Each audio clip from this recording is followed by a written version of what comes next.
Hello everyone. I am making this video to explain my switch from Fightstick to Dualshock 4 pad for Mortal Kombat 11. There are numerous reasons why I decided to make the switch, and I'm not really vouching for one or the other. A lot of it comes down to personal preference, but I know there are a lot of people out there like me who've come to the conclusion that they want to play this game on a pad. And whatever your reasons may be, there is an adjustment period. Stick players get used to the comfort of having, multiple fingers for inputs and having some tech available to them on a stick that is not readily available on a fight pad, or sorry, a DualShock. And it can be really tilting to have so much experience in fighting games and then move over to another controller setup and basically be back to square one. So this video is to help work through some of the tech, what is transferable from stick to pad, what you need to kind of get out of your head and change, and some of the tricks that I have found that helped me make the change. Because I've been playing stick for about 10 years now, and I think the last fighting game I played on a controller would have been vanilla Street Fighter 4 on the Xbox 360, and I haven't really looked back since making the change to Fightstick until now. And there's not really any reasons why. I play Tekken 7 a lot, and that game I will still prefer to play on a fight stick. But this game in particular, and NRS games, I think there's a general consensus that they are built for pad.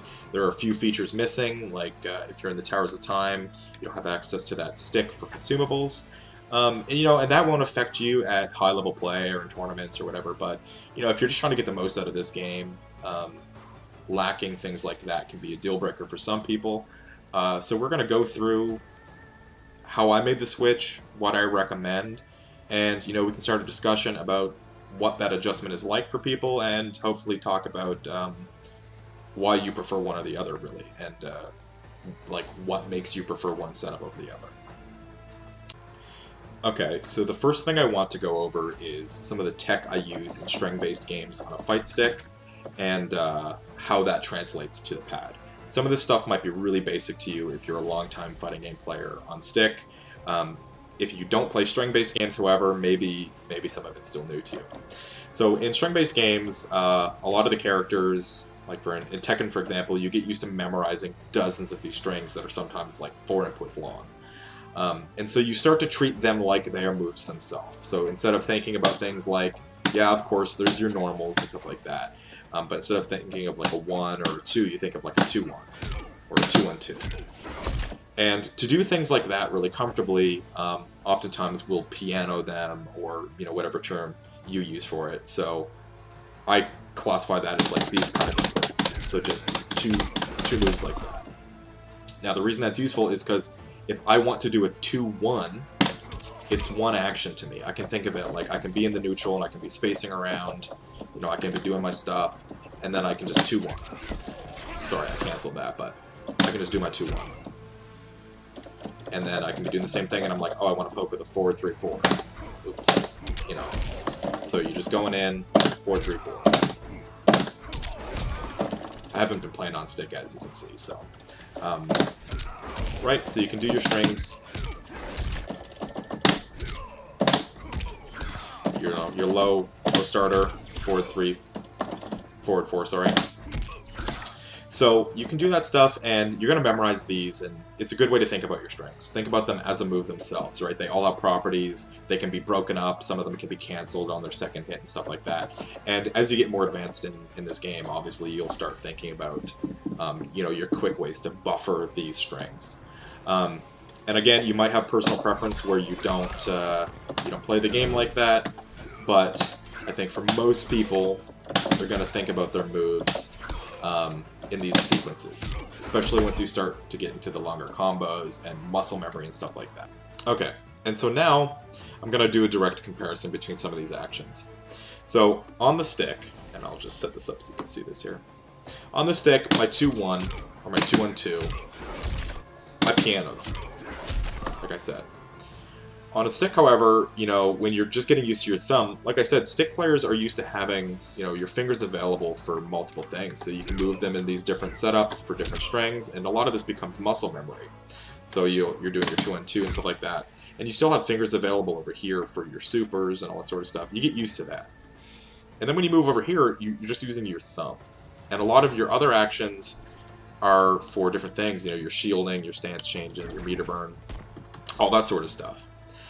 So my natural inclination was to, you know, do this, just using my thumb. And I found, you know, obviously that's precise. You can get your 2-on-2, no problem out of that. But the issue is that I wasn't translating how I thought about strings and combos the same way. I was thinking more about individual moves and individual normals. The quick trick that I found, and I've told this to 2 or 3 of my friends who are learning this game, is to do like a flick input. You know, so stop me if this is like the most simplistic thing ever. It really wasn't to me when I made the switch to pad for the first time. But what I mean by that is, again, come on, get out of here. Treat it like one motion. So it's easier on some things than others, but like the forward, look at that. Right, I'm doing Scorpion's forward 3-4, and I'm just inputting the forward and the 3 at the same time, right? Nice, easy input. Back, back, forward, and I'm flicking up to the 4. So obviously not every string is going to be like a really simple thing, but I mean, you can even flick up, right? You can do these flicks however you want, and it's a way to get piano type inputs without actually like claw gripping or anything weird like that. Sorry if you're a claw gripper, but and the reason this is nice is because I can think about strings the same way I did on the stick. I can think about my 2-1-2, but now I can think about it like this. Right? And that feels great. I can still do my neutral, I can still, you know, poke around, backwalk, do all my stuff, and then just get what I want. And I'm actually finding for this particular game, maybe it's my negative edgings, you know, settings or whatever, but I'm finding that my strings are, you know, as accurate and as effortless. Yeah, I whiff it like the second I say effortless. Right? I'm finding that everything just translated. Like the second I realized I can just do these quick little motions like that, all of my string and timing knowledge immediately translated, and the way that I buffer my inputs. And so that might seem really basic to some of you, but to me, like suddenly now my thumb is not just this big dumb thing that I don't have any control over.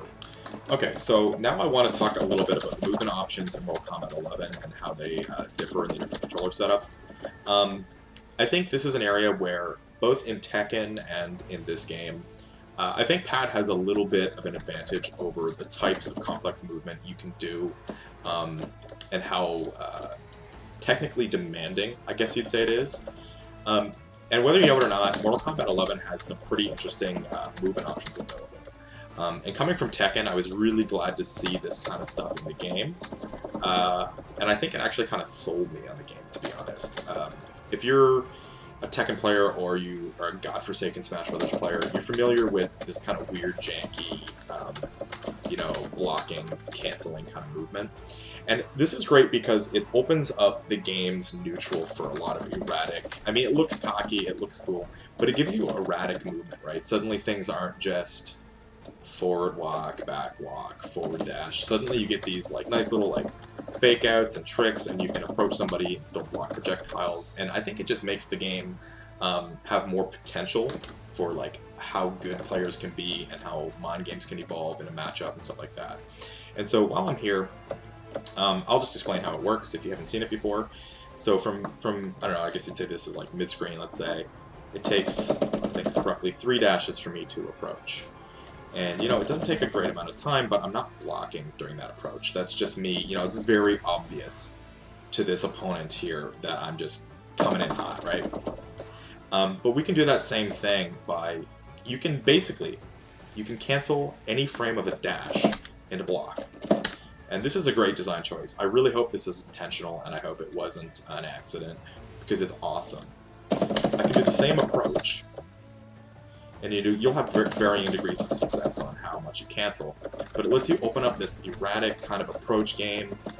Suddenly people don't know exactly, you know, distances aren't predictable, right? They might know that they can punish you after a full forward dash, right? They're like, after a full forward dash, I can stick out like this move or something, right? They might know that. But suddenly, if you're approaching them like this, you know, they can't rely on the same knowledge that they've learned from the matchup, so you can mix things up. Alright, so now I'm going to talk about how movement differs on pad, and some of the ways that you can adjust and move your movement and inputting skill from your left hand on a stick to your left hand on a controller. I think the first part is obvious. You're going from what is more of a wrist or a hand motion to something that just becomes like, honestly, this kind of dumb, easy, left is left and right is right. For every flaw that I think the face buttons on a controller have for combos and strings and precision, I think it makes up for in the simplicity of movement. It's so easy to, at least on the D-pad, I'm not really going to talk about the joystick because I don't like it and I don't want to use it. I think, you know, a joystick is basically this, except instead of having precision, I just have the thumb, and we've already kind of talked about my dislike of that. So I'll be talking about D-pad exclusively. You are able to really quickly, like, jitter between your input motions without having to change your hand setup or your grip or anything like that.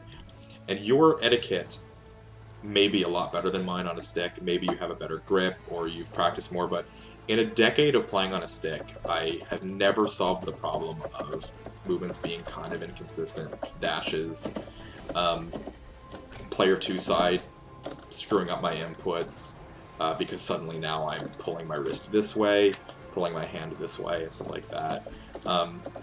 That's the main difference. The fact that instead of these hand motions for your back forwards and stuff, now you're dealing with what is, you know, honestly, like a much easier, again, kind of like the flicks, right? Now my motion is just this, back forwards and stuff like that. There's also, like, I don't find short hops are hard to input on a stick. It's just a little, you know, little flick up like that. But I feel like the way that the D-pad kind of automatically releases means that just a simple press is going to be a short hop. And, like, this is a game where, you know, you're going to have a lot of this weird movement and people, like, trying to stuff lows and stuff like that. You know, and since making the Switch, like, I find these kind of neat little moves that they've added to the game are really easy to input. You can rely on a tap. You can rely on a tap to get the short hop. You don't have to rely on, you know, not pushing it too far. And I think that's a big deal. I think just the movement options that this game has really favor the kind of ease of input and ease of control. And, you know, there's also the fact that doing a string, it's just, you don't have to change your wrist. If you're on player 2 side, you're not suddenly moving this way, you're just doing this. Player 1 side, you know, the move you want is just the matter of moving your thumb over like less than an inch, right? I think that's a really big deal, and I think that is, I wasn't gonna, you know, vouch for one or the other, but I really do think movement and inputting does have a little bit of an advantage on your left hand in this game. I mean, I can do stuff like this. This would be like kind of arduous on my left hand if I was doing this on the stick. I'd be, you know, mashing. I'd be waking up my roommate, just mashing my left stick. And because I think this game will eventually become so movement and tech heavy, I do think that there is an added benefit of making that switch, and that's my personal reason for why I made it. And basically from there, just let me know how you felt with this video. Obviously, I did not cover everything that I possibly could have. I didn't want to make like a 30 or 40 minute video, but if you want to see more content like this, you guys know the drill. You can follow the channel. On my other channel, I do a lot of almost essay style guides and reviews and stuff like that, but I wanted this to be a little bit more candid, you know, kind of more personal, explaining how things go. And so this live format kind of gameplay talk and play kind of style is a little new to me, so I apologize. It probably wasn't my best effort, but just let me know if you want to see more tech videos and stuff like this. I certainly would not mind covering things people actually want to see, or character-specific videos or combos or anything like that. So if this was helpful in any way, definitely let me know. If it was not helpful in any way, please tell me why. In the meantime, I'm going to continue to make Mortal Kombat and Tekken videos on this channel. Maybe some Battlefield and Apex Legends and stuff as well. If you are a Fightstick player like myself and you decided to make the pad switch, let me know how that's going. Let me know how the fight goes. If you're going to keep holding it down on stick, let me know about that as well. Let me know how that goes for you. Hope you guys enjoyed the video, and peace out.